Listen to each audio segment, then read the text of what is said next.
Pretty cool. Then again, you're depending on images. You make a thermal image, right, of the breast. Yeah, but when there's anything there, it's very hot and it shows up in an orange color. That makes perfect sense. Yeah. And we could actually use our same methods to analyze those images as well. So anyway, when we heard about this and we looked at it, and the method they used was really clever. This came from Carnegie Mellon University.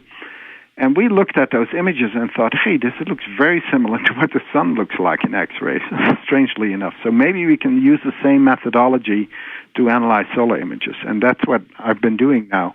The one method I work on with a colleague of mine here in the computer science department is to try to devise a method, a recognition module that's trainable.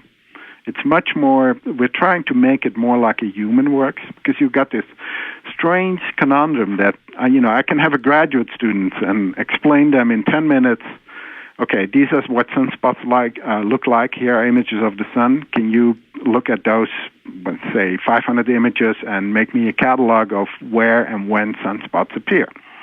And a human can do that right away. Now, when you try to write a program for a computer to do the same, that may be a year's work easily to get it right. So clearly we're much cleverer than computers when it comes to image recognition. So what we're trying to do is write a program that works more like the human brain in recognizing images. And in particular, you can train it. You give it some examples, and then it looks for things that are similar. And that is based on that method that they used for breast cancer identification. Is it like artificial intelligence almost? Yeah, definitely, yeah. That could be why I found out about you in Ray Kurzweil's newsletter. Oh, okay, yeah. Ray Kurzweil's quite an interesting man. That's how I had heard about your work. It's a very specific image recognition. And so I've been reading books on how our brain recognizes images, and it's very different from what you would expect the way it is. That basically the brain doesn't store images like you would store photographs on your computer or something like that. It does it in a very different way. It sort of analyzes the image without you even knowing that it's doing it. It goes unconsciously. And then it stores the major elements of that image. For example, I'm looking at a blue sky here, so my memory will store blue sky, but not every detail of it. So if we can build computer programs that work in a similar way, we hope that we can make the whole process of image recognition much easier and much quicker, especially when you have just one computer program to recognize multiple phenomena on the sun, rather than having to write a different program from scratch for every different type of phenomenon. For example, sunspots and flares are very different, and we have two completely different codes that detect them and analyze them. And now we want to have one code that can do all of it at once. What is the state of our sun right now? We're not in a minimum, you're saying? Yeah, we're sort of getting out of the minimum, and we've seen our first sunspots and our first solar flares. And there's an interesting debate going on how large the coming maximum is going to be and when it's going to happen.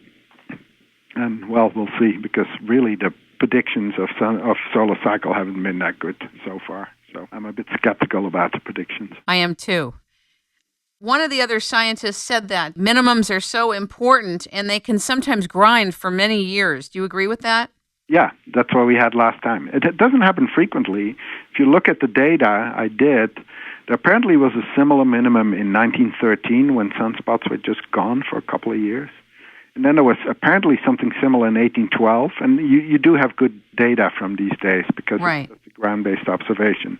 So it happens maybe once in a century that you get such an extended solar minimum. And then what we know from the Little Ice Age in the 17th century, there were no sunspots for several cycles. So the whole solar cycle went away for 80 years, I believe. So about 7 cycles. That would be scary, wouldn't it? Well, no, it would be good for us because it would mean that that we got a little bit of cooling from that. So we could use that. But there's no way of predicting whether we're entering a new Maunder minimum. That's what it's called in solar physics, the Maunder minimum, after Maunder, who discovered that in the data. We may be going that way, but I don't think we can predict it at this point. What are your challenges now? getting funding, getting this project done in time. We have one more year left, and I think we'll do it, but there's still a lot to do. And then find a new project. And I'm actually looking into more going in the direction of computer science and trying to use the methods that we have developed for the sun and use them in other fields as well for image recognition. I would think that the utility companies would be a funding source for what you're doing. Right, yeah. They stand to lose the most, right? Aside from all of society, but for sure them. That's one side that's interested. Also, the airlines are interested because of their polar routes. But most of them are so broke, I don't know how the airlines could help. Yeah, that's true. I mean, they're kind of sitting ducks in a lot of ways, but I could see the utilities making this an imperative to invest in. Right. And the other group that's really interested is the military, because solar flares disrupt shortwave radio communications. Right. And that's what they rely on. They want to be able to predict, to have all clear for saying, okay, there's not going to be a big solar flare in the next couple of days when they do their operations, whatever they do. Well, we know the military has unlimited budgets. Yeah, and black they're actually budgets. Quite stingy when it comes to funding science. I did a show last year on holographic technology, and there was a gentleman who was seemingly at the front of this field. Mm-hmm. And I said, have you any idea what the military patents are on holographic technology? He had no idea. No. That it was so advanced.